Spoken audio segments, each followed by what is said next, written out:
know, British upper-class adventure and time displacement. I'm surprised I didn't think of this before.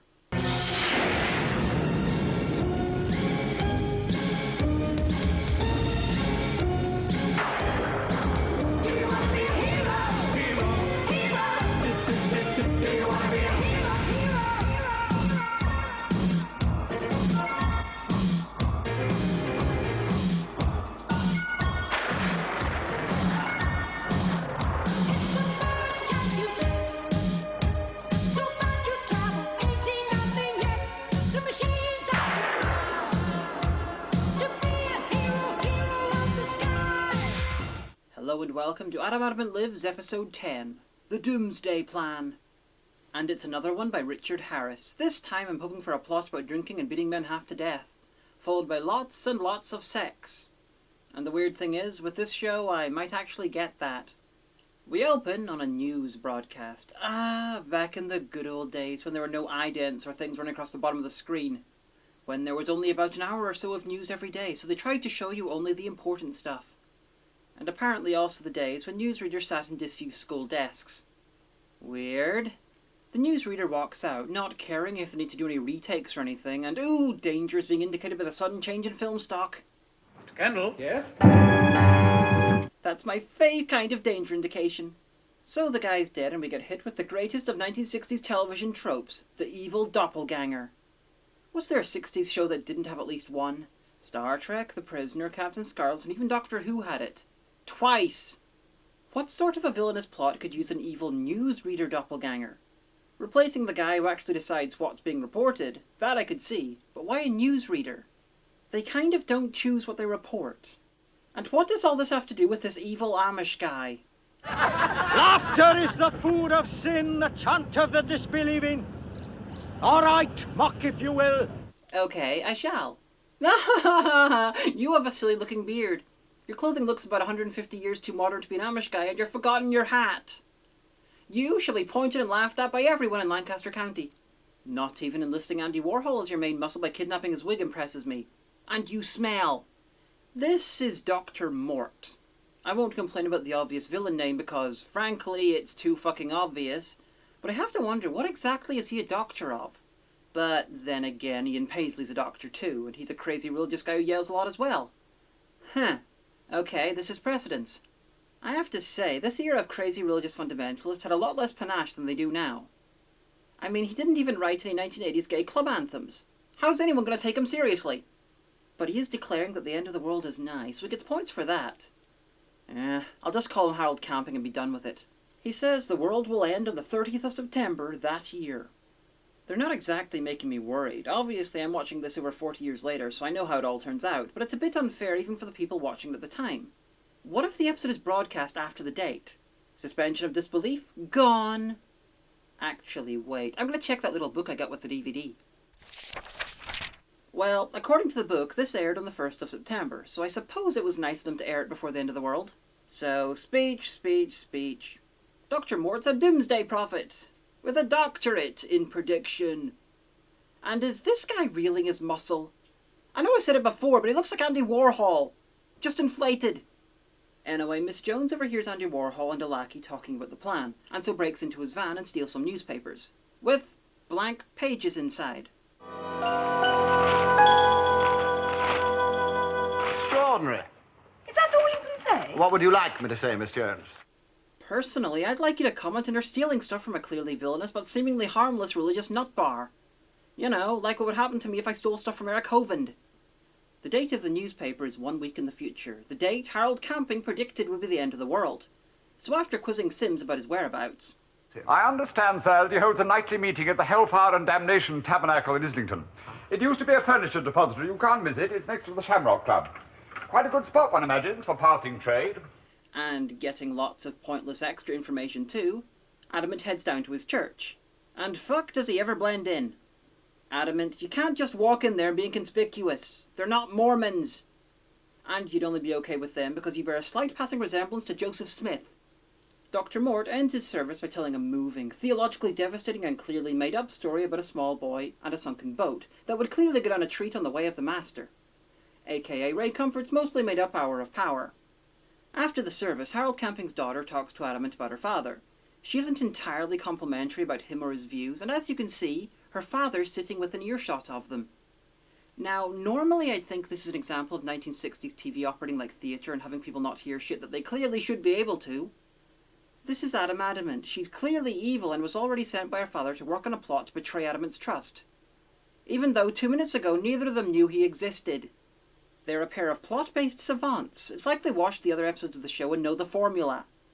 And now we get some suggested father-daughter incest. And where would I be without you? You are my anchor, the balance of my genius. Your reward will be in heaven, our heaven. 60s British kids shows, still out-awesoming modern TV at every opportunity. Something I find more amusing than maybe I should is the fact that they appear to have taken some of the most stereotypical redneck horror villain tropes and run with them. About a decade before they really made it into horror movies in the first place. It's genius. So, after sending her out to, I assume, gain Adamant's trust and knock him out, he heads off to his secret science fiction door. How the fuck do you get that installed into an old building without anyone noticing? It's called planning permission, and freedom of religion does not extend to pre-creating the sets from Logan's Run beneath your old fucking church. There's a reason actual supervillains tend to build these bases miles from big cities. Anyway, if he's not actually trying to force the world to end, this is insanely stupid. It's just a pity his namesake, real-life Harold Camping, didn't think of this. Or maybe he did think of all this, but only managed to afford a basement with a pinball machine.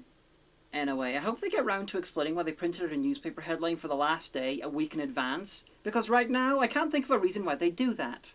I really hope it's not just a hook to get Adamant involved. Oh, his little trained minions are wearing classic Star Trek uniforms. Maybe these guys are a fringe of a fringe of a fringe religion. Christian Trekkie end-timers. Irritating bastards. And they're armed. Even better. I didn't know we were using weapons. It disturbs you, does it? I didn't know. And let me explain it to you. Very simply. When the day comes, people will be frightened, you know that? Yes. And fear leads to panic? Yes. And panic could lead to violence? Hate leads to suffering. But maybe building this ridiculous base will work in their favour. It's hard for the ATF to set fire to the outside of a building that's already underground. And how the fuck does she keep managing to break into places and not get arrested? She doesn't even have the mutant power of being Adamant. Between this, being kidnapped and going undercover, she spends half of each episode in the bad guy's base.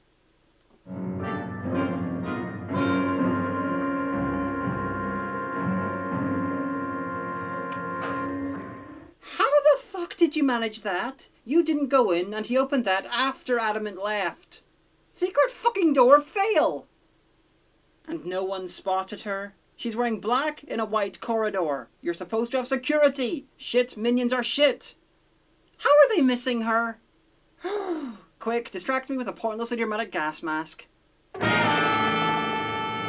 Anyway, the minions are so shit that she's only captured because Harold Camping used his psychic powers and knew she was there, hooked up the intercom with his pipe organ and goes Phantom of the Opera on her eardrums.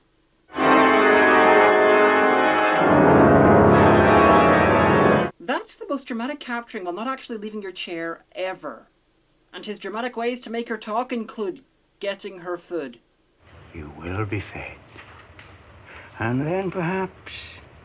And then threatening her with what looks like an electric dildo, just like Ilza. This guy is fucking weird.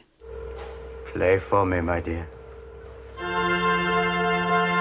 I love the sweet pleasure of your talented fingers on my organ, my dear. And across town, a guy working for Harold Camping, who's had second thoughts about supervillain minioning, tries to contact Adamant to warn him about what's going on. Alas, he goes the way of all flesh, killed by an army of guys in sandwich boards proclaiming that the end is nigh. Oh well, he's not actually dead, but he has the strength to write "Doom" on a dirty car door before being run over.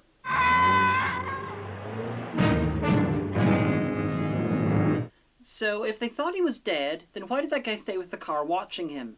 And if they knew he was alive, then why'd they stop beating him and give him just enough time to leave a random cryptic clue that Adamant will no doubt be able to work out? Actually, just for once, I'd like to see a guy leave a cryptic clue and have the hero not be able to work it out, thus making their death pointless. It'd be a nice change of pace. You wanted to speak to me, his courage failed him? And he died with the word Doomsday on his lips. Perhaps Miss Jones has the answer, sir. Perhaps she has, Sims, but where is she? Oh, she's probably gallivanting about with some beatniks, throwing weighing machines into the English Channel, I shouldn't wonder. No, Sims, no. She was concerned. She was concerned. Adamant visits the church and there's yelling, more yelling, and oh, yelling. Didn't expect that. More manipulation of a guy easier to play than a tin whistle. And seconds after leaving, he sees evil equipment being brought in and Andy Warhol used the secret door. Okay, how the fuck has no one discovered these idiots yet? These are the worst supervillains since, well, possibly ever. Adamant does what he does best, except for killing, and being an idiot with a clearly evil woman, and being stylish, and attracting codedly gay villains. Ah, fuck it. He investigates. And finally, some henchmen who can fucking see things. Oh, great. Upcoming fight. No! Oh, fuck, more talking. It would appear, madam, that your father is not the only one who needs to explain. Yeah. Have you got planning permission for this place? So we're over 35 minutes into the episode, and it's time we found out what Harold Camping's plan really is. He intends to scare people of the UK into being godly by doing the following. My father is arranging a mock nuclear raid on London on the day he prophesied as Doomsday. Fucking brilliant, but a slight problem. If the world doesn't end, it's not Doomsday, is it? Ergo, you're wrong! And when people find out it's a lie, they'll be pissed off. The only way he can be right is if there's no one left alive to know he was right. He wants the end of the world. The world kinda needs to end. So we all know what's happening. She's getting Adamant's trust because it's in his contract and convinces him that she's a good person who's opposed to her father's plans. And I would never have expected this to lead to Adamant letting his guard down and being knocked out. Oh, no flashback to the start of episode 1. And there's only 10 minutes left. Will there be another knockout in the last few minutes, or is this a flashbackless episode? You feel that? That's tension, not building. As the city is disrupted, we will relieve it of its wealth. Banks, jewelers, furriers, all will be at my fingertips. Oh, they're using chaos to steal shit. Okay, that makes a little more sense, but it's still not Doomsday and you're still wrong. And this whole setup is ludicrously expensive. You'll never steal enough to cover it all. Anything that stands in my way will be destroyed! Anyone who opposes me will be destroyed. Oh, and just in case you get the idea that he's just a charlatan using religion to get rich, well, technically he is, but he's also a true believer. He just believes that other people's sin makes it okay to steal from them. Insert random comment that'll get me angry comments from various religious groups here. Madam, he is your father. Now, I'm deliberately talking over this bit so you don't know what she says. Does this episode actually have father-daughter incest? You're gonna have to buy the DVD set to find out. Though I will say one thing. Lots of their earlier scenes don't make fucking sense if they're not. Kill me now, sir, or your fiendish plan will crumble. You know, one of these days I'd love to edit all of Adamant's badass boast into the most epic speech ever given on black and white television. The operation begins. Operation Doomsday. Oh, almost a title drop. And apparently this episode has taken place over an entire week. Because they're sending their dummy newspapers with the news of the Russian attack. But are they actually imitating every single paper in the country, or do they just invent their own paper for this purpose? Because if so, then they better stop every legit paper in the country, or people will find out that something's up. Either way, this makes the whole thing ludicrously expensive. Well, even more so. And why bother with the newspapers anyway? You're using TV news. Surely if a newspaper has time to write about a Russian attack, print it and sell it, then it must have already happened by the time anyone reads it. And as I feared earlier, the newspaper was just a hook to get Adamant involved. The story makes more sense without them. Also, how can he afford to create and perfect these plastic surgeries to create this bunch of impersonators who are paid off and left looking like newsreaders? I don't care how much money his church makes tax-free. There's no way he can afford this. For fuck's sake, if he's paying for this via loans, he'd need to steal an entire country just to pay off the first installment. How can we put out an official denial when we've no power to do it with? It's the same on all 3 channels and the radio services. A complete shutdown. So Adamant and Miss Jones escape because of awesome, and it's time to deal with Andy Warhol. My friend, just stand still for a minute. Ah! Wow, I can't believe that actually worked. So the villain's operation is going strong, even though logic would disagree, and all the forces of justice have to win the day is Adamant. When you've finished, get over to Area 7. And I wonder if anyone involved with this ever tried to talk through a gas mask. Let alone have a phone conversation through one. It's fucking impossible. And who the fuck did Harold Camping think he was talking to? You were all busy running around panicking people and stealing shit.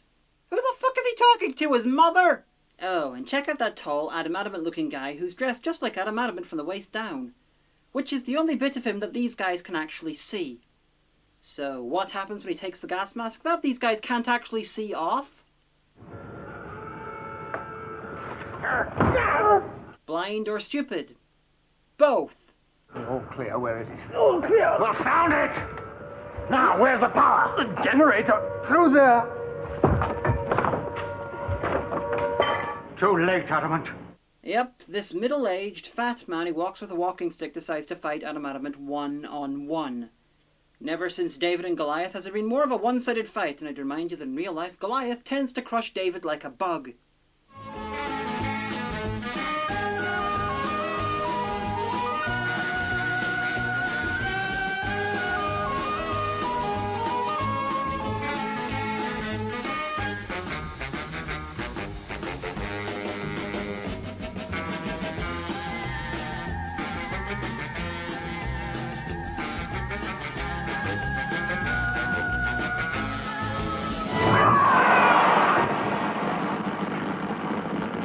Shocking. Motherfucker's just lucky that I got a quick death. So they end up with Miss Jones playing chopsticks. The doctor's arrested, and this episode wasn't one of the very best, but it was ludicrously fun. Stupid as hell, but not in a completely positive way. The stupidity of the plot had just enough of a sliver of reality to make it a little irritating, but overall, this is a lot of fun.